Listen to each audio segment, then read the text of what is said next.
Shalom bagi kita semuanya. Firman Tuhan untuk kita hari ini dari 2 Petrus pasal 2. Nabi-nabi dan guru-guru yang palsu. Sebagaimana nabi-nabi palsu dahulu tampil di tengah-tengah umat Allah, demikian pula di antara kamu akan ada guru-guru palsu. Mereka akan memasukkan pengajaran-pengajaran sesat yang membinasakan.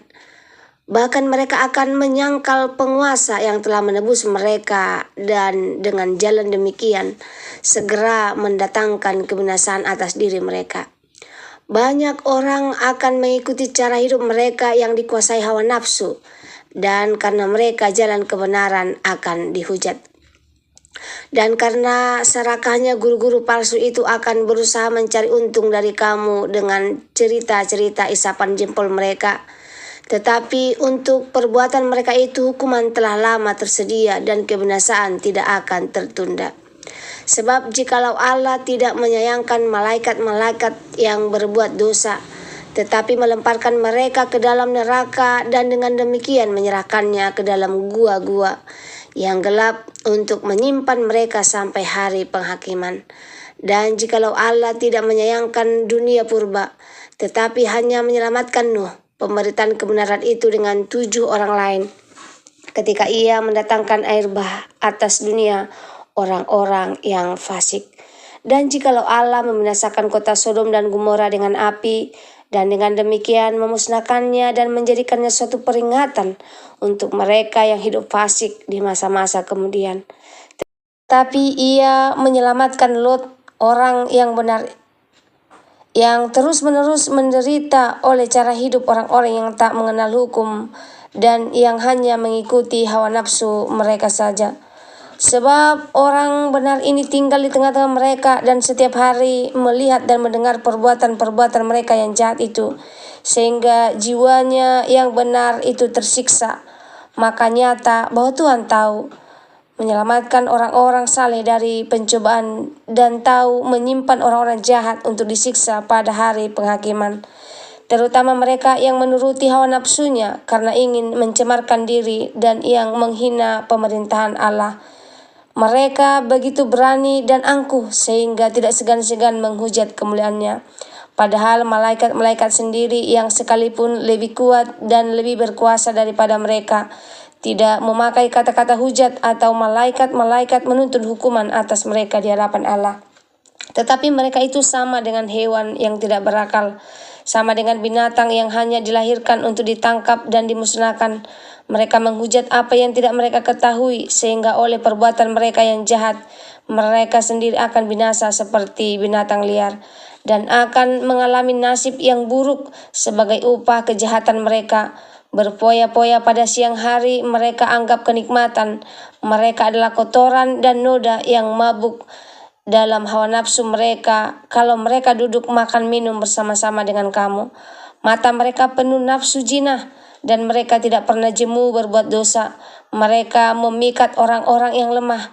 Hati mereka telah terlatih dalam keserakahan. Mereka adalah orang-orang yang terkutuk.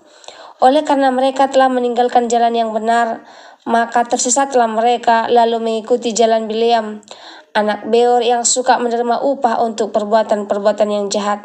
Tetapi Bileam beroleh peringatan keras untuk kejahatannya, sebab keledai beban yang bisu berbicara dengan suara manusia dan mencegah kebebalan nabi itu. Guru-guru palsu itu adalah seperti mata air yang kering, seperti kabut yang dihalau taufan. Bagi mereka telah tersedia tempat dalam kegelapan yang paling dahsyat. Sebab mereka mengucapkan kata-kata yang congkak dan hampa dan mempergunakan hawa nafsu cabul untuk memikat orang-orang yang baru saja melepaskan diri dari mereka yang hidup dalam kesesatan. Mereka menjanjikan kemerdekaan kepada orang lain, padahal mereka sendiri adalah hamba-hamba kebinasaan. Karena siapa yang dikalahkan orang adalah hamba orang itu. Sebab jika mereka oleh pengenalan mereka akan Tuhan dan Juru Selamat kita Yesus Kristus telah melepaskan diri dari kecemaran-kecemaran duniawi, tetapi terlibat lagi di dalamnya, maka akhirnya keadaannya mereka lebih buruk daripada yang semula.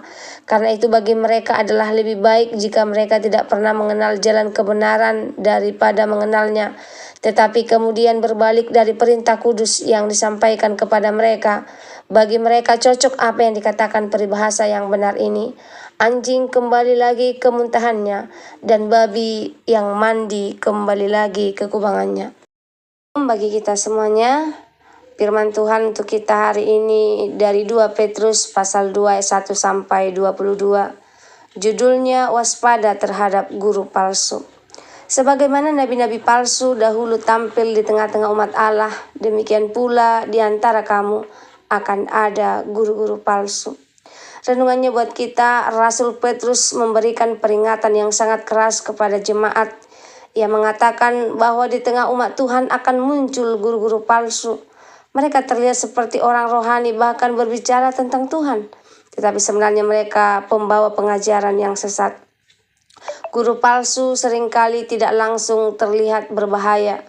Mereka bisa berbicara dengan kata-kata yang menarik, penuh janji, bahkan terlihat meyakinkan.